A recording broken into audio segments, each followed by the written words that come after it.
नमस्कार, मैं सुभाष चंद्र गौड़ सभी भारतीयों का स्वागत करता हूँ। चैनल को सब्सक्राइब करें ताकि मेरी बात जन जन तक पहुँच सके। सब्सक्राइब करने का तात्पर्य मेरा ये नहीं है कि आप इसके पीछे कोई धन कमाना है, बल्कि इसकी सबसे बड़ी बात यह है कि मेरी आवाज़, मेरे मन की सोच मेरे देश के जन जन तक पहुँचे और भारत में ऐसा जन जागरण हो जो भारत की आज की जो तस्वीर है इसको बदलना बहुत ज़रूरी है। मंच पर आकर नेताजी बहुत कुछ ऐसा बोल जाते हैं जो ये समझ नहीं आता है कि वो सत्य है या असत्य है, और उस जनता के भोलेपन का नेताजी इतना असर दिखाते रहते हैं कि जनता न समझे और अपनी कुर्सी तक पहुंच जाती है। लेकिन कभी आपने ये सोचा है कि जिस दिन देश की मजबूती है, जब तक तभी तक तो जनता मजबूत है, और जब हमारी देश की मजबूती अगर घट जाएगी तो हमारी जनता कमजोर हो जाएगी। देश की मजबूती, देश की अर्थव्यवस्था ही देश को स्ट्रांग बनाती है। हमने सोशल मीडिया पर, टीवी पर, बहुत से टीवी पर बोलने वाले अपने बुद्धिजीवी स्कॉलर बहुत से देखा, बहुत सुना। सुनने के बाद मन में ये विचार आया कि हमें अपनी भारत माता के प्रति क्या करना चाहिए, जो मन में सोच है उसके लिए जन जन तक कैसे पहुंचाएं। इसलिए मन में ये विचार आया कि हम अकेले तो अपने देश के लिए कुछ नहीं कर सकते हैं, क्योंकि एक व्यक्ति पूरे अपने देश की कोई नई मुहिम को स्टार्ट नहीं कर सकता, लेकिन हाँ, अपने देश के जन जागरण के लिए, नई मुहिम चलाने के लिए एक ही रास्ता चुना, और वो है इस चैनल के माध्यम से मैं अपनी आवाज़ अपने भारत के हर व्यक्ति तक पहुंचा सकूं। और आज मेरा मुद्दा है, एक मैंने पहलू को लिया है, और वो पहलू है इंटेलेक्चुअल पावर, बौद्धिक संपदा, व्यक्ति का विवेक, बुद्धि और विद्या। ये देश के लिए बहुत आवश्यक है। इसके बगैर किसी भी देश का विकास संभव नहीं है।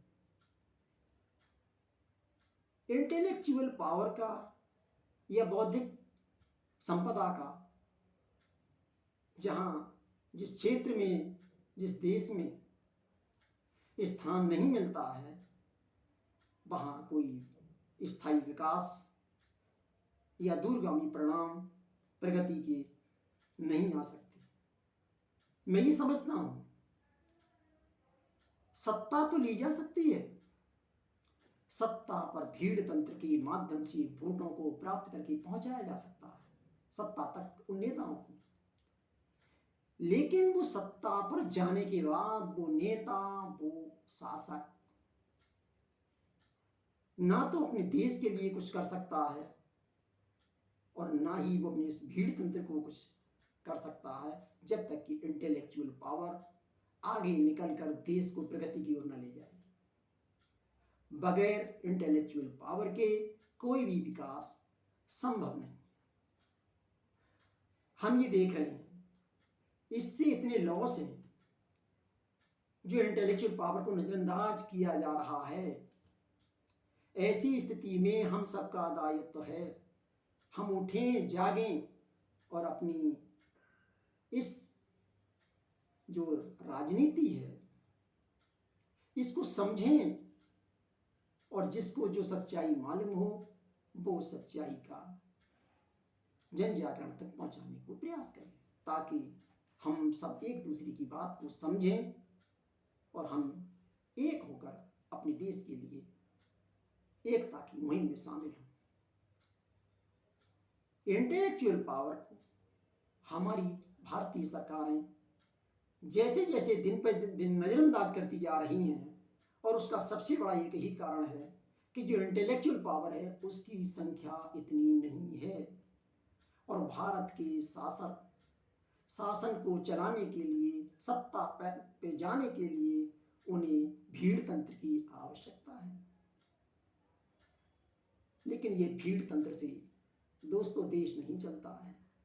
भीड़ तंत्र से सत्ता लेना चीज अलग है, लेकिन देश को चलाना, देश को प्रगति की ओर ले जाना, हमारे यहाँ बेरोजगारी, भुखमरी, अशिक्षा या स्वास्थ्य क्षेत्र में प्रगति या मिसाइल टेक्नोलॉजी की ओर विकास करना बगैर इंटेलेक्चुअल पावर के बिल्कुल संभव नहीं है।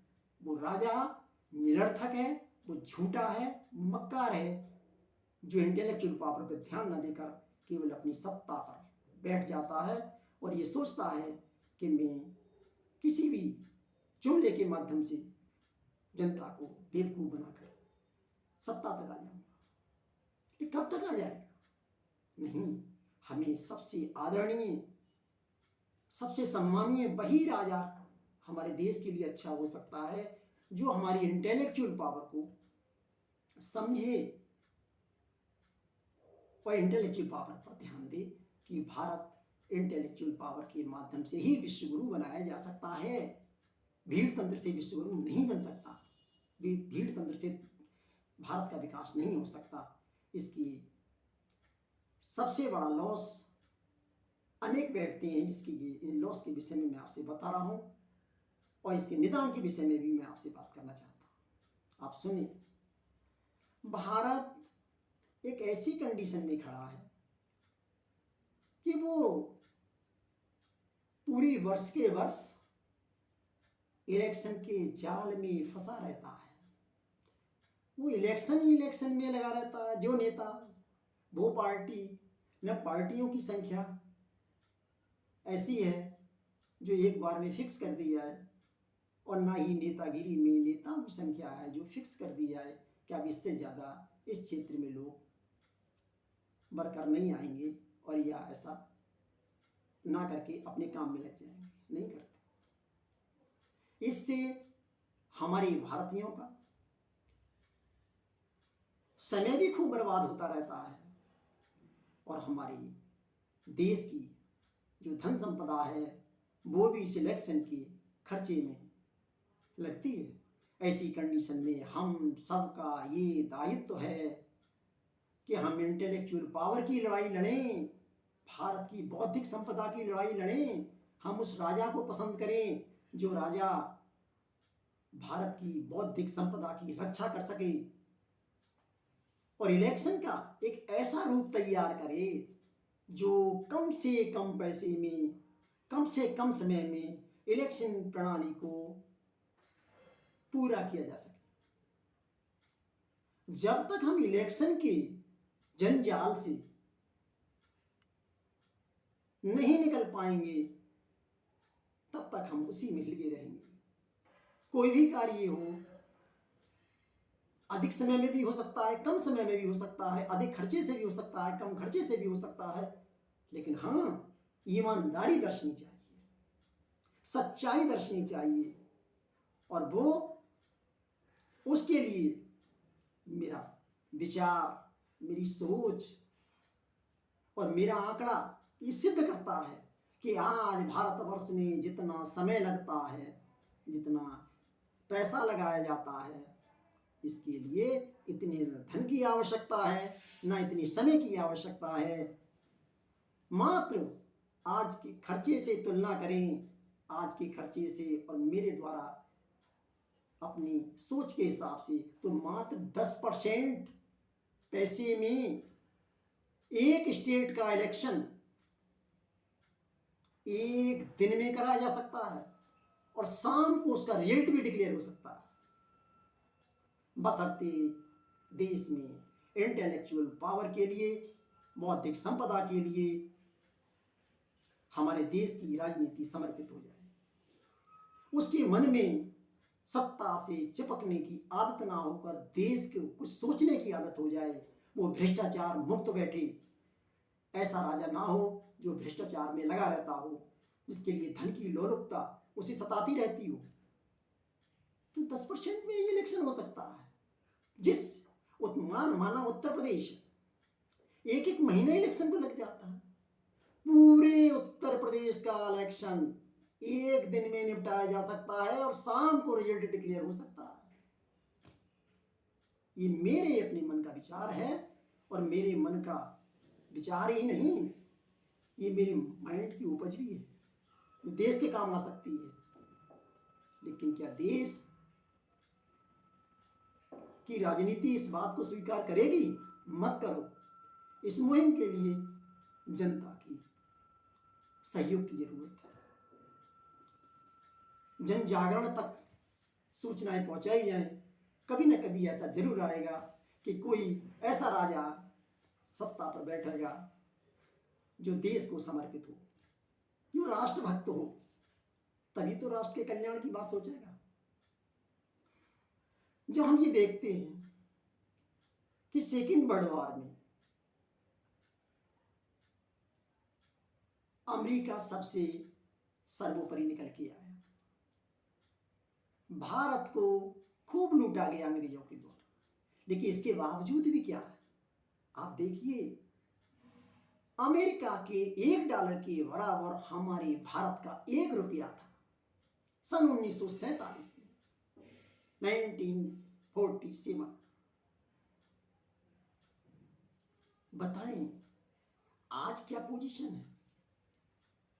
आज हमारे देश का ये हाल है कि हम ये देखते हैं कि हमारे देश का रुपया डॉलर से के मुकाबले, $1 के मुकाबले 80 रुपये बैठता है। क्या ये सही है? 80 रुपया का बैठ जाना, इसका मतलब हम 80 गुना अपनी प्रगति को खो चुके हैं। अब बताएं कि देश को ये नेता कहाँ ले आई और हमें कहाँ तक पहुंचना है।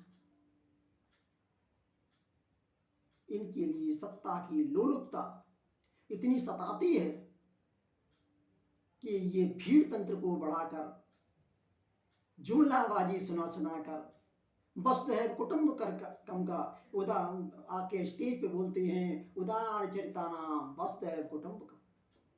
क्या कोई नेता जो बोलने वाला है, जब वो सामने आके चैलेंज करे, क्या वो उदार चरितानाम वसुधैव कुटुंबकम को कभी लागू करता है? कि ये जुमला दिखा के हमें भारत की जनता को बांट के चला जाता है और अपनी सत्ता को प्राप्त करके मनमानी भारत की धन टैक्स का प्रयोग करके जन के आनंद उठाता है, और हमें एक जुमला दे जाता है कि उदार चरितानाम वसुधैव कुटुंबकम। लेकिन नहीं, ये बिल्कुल सच्चाई से परे, ऐसा करता ही नहीं है। दूसरा सबसे बड़ा, एक हमें श्लोक सुना जाता है, मंत्र सुना जाता है कि सबका साथ सबका विकास। अगर सबका साथ सबका विकास है तो हमारे समाज को रिजर्वेशन के माध्यम से क्यों तोड़ दिया जाता है? हम तो सब भाई भाई हैं, हम भाई भाई हैं, हम भाई भाई मिलके ही तो अपना विकास कर सकते हैं, अपने देश को चला सकते हैं। कि हम अपने आप में एक दूसरे से अलग रहकर हम कोई कुछ कर सकते हैं? कभी कुछ नहीं कर सकते। नेता इस रिजर्वेशन रूपी चाकू से जाति वर्ग से बने समाज रूपी कपड़े को काट जाता है, हमें अलग कर जाता है। दलित, पिछड़ा, सवर्ण, ऐसे शब्दों का इस्तेमाल करके जातिवाद, धर्मवाद सबको बढ़ावा देता है। और वोट लेने के लिए जिसकी संख्या ज़्यादा होती है जिस क्षेत्र में, उसका प्रशंसनीय बन के निकल लेता है। इससे भारत का कोई लाभ होने वाला नहीं। भारत ने क्या नहीं खोया है? भारत ने एक इंटेलेक्चुअल पावर की ऐसी हैसियत को खोया जिसका नाम था होमी जहांगीर भाभा। होमी जहांगीर भाभा को प्राण गंवाने पड़े।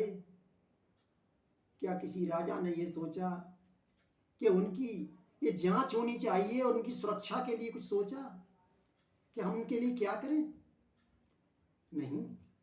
क्यों? वो तो साइंटिस्ट थे, वो तो एक इंटेलेक्चुअल पावर थे। उनके वोट से एक सत्ता थोड़ी मिल जाती, उन्हें सत्ता की जरूरत है। इसी प्रकार से हम ये देखते हैं कि भारत का जो संपन्नता है वो भी इंटेलेक्चुअल पावर पर ही निर्भर है। बगैर इंटेलेक्चुअल पावर को भारत को संपन्न नहीं बनाया जा सकता। यदि इंटेलेक्चुअल पावर आगे आएगी तो भारत में मिसाइल टेक्नोलॉजी, सीमा सुरक्षा, इसरो, DRDO, आधुनिक शिक्षा प्रणाली लागू होगी। हमारे देश में उद्योग धंधे खुलेंगे, स्वदेशी जागरण का स्टार्टिंग होगी, जिससे हमारा देश विकास की ओर जाएगा। और हमारे देश की जो बेरोजगारी है, जो भीड़ तंत्र है, जो वोट देने वाला ही रह जाता है, उस भीड़ तंत्र के लिए भी उन्हें रोजगार वो इंटेलेक्चुअल पावर के द्वारा मिलेगा। और यदि इंटेलेक्चुअल पावर को नजरअंदाज कर दिया जाए या इंटेलेक्चुअल पावर को भीड़ तंत्र से अलग कर दिया जाए, तो इसका मतलब है कि आप इंटेलेक्चुअल पावर के नजरअंदाज करने से उस भीड़ तंत्र का भी नुकसान कर रहे हैं, देश का भी नुकसान कर रहे हैं। समझने की आवश्यकता है। कोई भी जो हमारी बेरोजगारी है वो इंटेलेक्चुअल पावर के माध्यम से ही, इंटेलेक्चुअल पावर के प्रयोग करने से ही, औद्योगिकरण हो या एजुकेशन हो, स्वास्थ्य हो, विज्ञान तकनीकी हो, सीमा सुरक्षा, सड़क सुरक्षा, या हमारी इसरो के माध्यम से विकास हो, DRDO के माध्यम से विकास हो, नीट, IIT, जो भी स्टूडेंट हैं जो हमारे अच्छे निकल के आएंगे तभी तो आगे बढ़ेंगे, तभी तो हमारे कुछ करेंगे। इसलिए ये सबसे ज़्यादा आवश्यकता है कि मेरे देश के भाइयों दोस्तों, इंटेलेक्चुअल पावर को आगे आने दो। इंटेलेक्चुअल पावर मेरे देश का इंजन है और ये मेरे देश के नेता इंटेलेक्चुअल पावर पर ध्यान ना देकर देश के साथ गद्दारी कर रहे हैं। क्यों? जो सक्षम हैं वो पलायन कर जाते हैं, इससे हमारे देश की बौद्धिक संपदा चली जाती है और देश के नेता इस पर ध्यान नहीं देते। हमारे देश में ऐसी शिक्षा प्रणाली लागू होनी चाहिए जो कि पलायन रुक जाए और हमारे देश में बैठे बैठे बच्चे एक आधुनिक शिक्षा की तस्वीर से अध्ययन करें, आधुनिक शिक्षा के दर्शन करें, आधुनिक शिक्षा पर आगे बढ़ें और अपने देश को भी आगे बढ़ाएं। सत्ता लेना अलग चीज है, देश का विकास करना अलग चीज है। जब बगैर इंटेलेक्चुअल पावर के भीड़ तंत्र का विकास नहीं हो सकता, बगैर इंटेलेक्चुअल पावर के देश का विकास नहीं हो सकता, तो ऐसे नेता जो कि इंटेलेक्चुअल पावर को नजरअंदाज करे भारत के साथ गद्दारी करता है। हमारे लिए ऐसे नेता को चुनना या उनके जुमलों को सुनकर हमें वोट दे देना, उनका फैन हो जाना, हम भारत माता के साथ कोई अच्छा व्यवहार नहीं कर रहे हैं। हमारी माता यदि है तो सबसे बड़ी भारत माता जिसने हमें जन्म दिया है, और जो सपूत, जो पुत्र अपनी भारत माता के लिए कुछ नहीं कर सकता, उसका जीवन जीना बेकार है। वो कितना एक प्लेन में घूम जाए, कितना जमीन पे चलने लगे, कितनी गाड़ियां खरीद ले, वो एक कपूत है और कपूत रहेगा। उसे मरने के बाद भी कोई पूछने वाला नहीं। जिन सपूतों ने भारत माता के लिए प्राण दिए थे उन्हें आज भी याद किया जाता है, वो भारत माता की गोद में सो गए। लेकिन आज के ऐसे भी कपूत हैं जिन्हें सत्ता प्यारी है, भारत प्यारा नहीं है, भारत माता प्यारी नहीं है, भारत के लोगों से प्यार नहीं है। भीड़ तंत्र के बहाने, भीड़ तंत्र की कदमों पर चढ़कर, भीड़ तंत्र की पीठ पर हाथ रख के वो निकल लेते हैं सत्ता को लिए और मौज मस्ती ले लेते हैं। कब तक ले लोगे? जब ईश्वर यहाँ से बुलावा आएगा, जिस दिन ये ऐसे गद्दार लोग चले जाएंगे, उस दिन भारत माता पर बैठे नीचे के व्यक्ति उन्हें कभी याद नहीं करेंगे, बल्कि उनके लिए बुराई करेंगे। इसलिए मैं ये कहता हूं कि अपनी इंटेलेक्चुअल पावर को बचा लो। ये एक इंजन है। इस रिजर्वेशन रूपी तलवार को हटाकर जिस समाज में, जहां भी, जिस जाति, जिस धर्म में जो भी लोग हैं, अगर वो इंटेलेक्चुअल हैं तो उन्हें आगे बढ़ा दो। उसमें कोई भेदभाव मत करो कि ये रिजर्वेशन के आधार पर नहीं आएगा, ये धर्म के आधार पर नहीं आएगा, ये जाति के आधार पर नहीं आएगा, ये देश के साथ गद्दारी होगी। इसी प्रकार से हम ये देखते हैं, जनसंख्या एक सबसे बड़ी समस्या है। क्या जनसंख्या कम नहीं की जा सकती है? कि नहीं, देश को कोई किसी जाति के वोट के ठेकेदार हैं, कोई किसी वर्ग के वोट के ठेकेदार हैं, कोई किसी धर्म के वोट के ठेकेदार हैं। वो चाहते नहीं है कि जनसंख्या घटे। जनसंख्या घट सकती है जब नेता जिस दिन देश को समर्पित हो जाएगा उस दिन जनसंख्या स्वतः ही घट जाएगी। क्यों? भारत के प्रति निर्णय लेने की लिए उसे सद्बुद्धि आ जाएगी। हम अपने वोट के लिए रोजगार से जोड़ दें, हम अपने वोट के लिए हिंदुस्तान के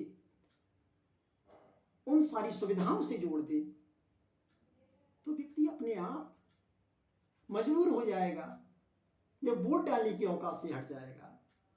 यदि वो जनसंख्या का पालन नहीं करता है या वो रोजगार लेने से हट जाएगा तो वो व्यक्ति स्वतः ही समझदार हो जाएगा और आखिर में होगा क्या, अपने बच्चे को पढ़ाएगा, स्वतः पढ़ाएगा और पढ़ा के अपने बच्चे को योग्य बनाएगा। और ये सारे बच्चे योग्य हो जाएंगे तो नेताओं की इन नीतियों को पहचान जाएंगे, समझ लेंगे। जनता के लिए नेता ऐसा नहीं चाहता है कि एजुकेशन के माध्यम से इनको आगे बढ़ाया जाए। क्यों? क्योंकि एजुकेशन जब आगे हो जाएगी, घर घर में एजुकेशन के माध्यम से एजुकेटेड लोग हो जाएंगे तो इनकी नीतियों को समझ जाएंगे। इसलिए वो भीड़ तंत्र को बढ़ावा देता है और अपने जुमलों के आधार पर सरकार को चलाता रहता है। उल्टी सीधी बातें आता है, मंच पे सुनाता है, बड़े बड़े अच्छे भाषण देता है, लोग कहते हैं बड़ा बोलने वाला नेता है। लेकिन ध्यान रखना, जो जितना नेता बोलता है, बोलने वाला होता है, वो देश की जनता को, देश के युवा वर्ग को, देश के विकास के लिए उतना ही खतरनाक होता है। क्यों? वो बोलने की प्रैक्टिस के आधार पर ही तो सत्ता ले रहा है, और जिसके लिए कुछ मन में भरा हुआ है उससे ज्यादा बोलने की आवश्यकता नहीं है। वो धरातल पर दिखाकर कुछ लेता है या उसके मन की सोच है, वो प्रशंसनीय होना नहीं चाहता है, वो भारत की सेवा करना चाहता है। क्या कभी इससे पहले हुआ है जिन लोगों ने ये सोचा कि मुझे देश को कुछ करना है, क्या वो प्रशंसा किसी से लेने आए थे? सुभाष चंद्र बोस ने किसी से प्रशंसा लेने की सोची थी? अपने प्राण गंवा दिए। आज का नेता प्राण तो प्राण, एक उंगली कटाने को तैयार नहीं है और वो भारत का देशभक्त कहलाता है। इसलिए मैं तो यही कहूँगा कि आओ हम सब मिलकर इस इंटेलेक्चुअल पावर की रक्षा करें और इसका सोचें कि इसके पलायन को रोका जाए। जो इंटेलेक्चुअल पावर लगातार पलायन करती जा रही है वो देश के लिए खतरे की घंटी से कम नहीं है। चाहे रिजर्वेशन के आधार पर उसके लिए पलायन करने को मजबूर कर दिया जाए, या जाति वर्ग धर्म समाज के हिसाब से कर दिया जाए, या वो हमारी पार्टी का व्यक्ति नहीं है, तो हम उसके लिए उस श्रेणी के उस सीट पर ना पहुंचने दें। जैसे कि हमारी सेक्रेटरी होती हैं, सचिव होती हैं, बड़े बड़े पद होते हैं, बड़ा पक्षपात करते हैं। कौन सी ऐसी ऑनेस्टी के साथ ये काम किया जाता है जो देश की बागडोर संभाली जाती है, उन लोगों के साथ पक्षपात होता है। इसके अलावा गांव में जो हमारा भोला भाला जन समूह रहता है उसके लिए साहूकार पैसे वाले लोग उन्हें फंसाए रहते हैं, जमीनों को गिरवी रख लेते हैं और जमीनों को गिरवी रख के उसका प्रोडक्शन भी ले लेते हैं और उसको लगान भी नहीं देते। मजबूरन होकर वो व्यक्ति तबाह होता रहता है कि सरकार ने किसी इस बात को सोचा है कि आने वाली जो भी गरीबी रेखा के लोग हैं वो गरीब से गरीब होते चले जा रहे हैं और साहूकार उनकी जमीनों को अपने पास रख लेता है, 10 रुपए के स्टाम्प पे साइन करा लेता है और 10 रुपए के स्टाम्प पे साइन करा के उसकी जमीन का मालिक हो जाता है कि तेरे लिए 2 साल 4 साल 6 साल 10 साल जब तक मेरा रुपया नहीं देगा तब तक तेरे लिए जमीन वापस नहीं की जाएगी। क्या कोई सरकारी नियम है? क्या इस तरह की शिकायत पर कोई सरकार कोई एक्शन ले रही है? कोई कानून नियम बना रही है कि ऐसे लोगों के साथ में उन्हें क्या दंड दिया जाए? इस सब की समस्याएं जो भी हैं, सारी विचार हैं, पहलू हैं, राष्ट्रीय प्रकरण हैं, इनका एक ही चारा है, आओ हम सब मिलकर एकत्र हों और इकट्ठे होकर इस नेताओं के द्वारा फैला हुआ दुष्चक्र जो रिजर्वेशन रूपी हथियार है जो हमको बांट देता है, इसको ख़त्म करें और अपने देश में, अपने समाज में जो हमारे योग्य, होशियार और अच्छे बच्चे हैं, चाहे वो किसी भी जाति के क्यों ना हो, उनको आगे बढ़ाएं और यही हमारे देश की इंजन बनेंगे और यही इंजन से हमारे देश की विकास रूपी ट्रेन चलेगी और तभी हमारी बेरोजगारी, भुखमरी, सारी समस्याएं खत्म हो जाएंगी और हमारा सबका उसी में भला होगा। नमस्कार।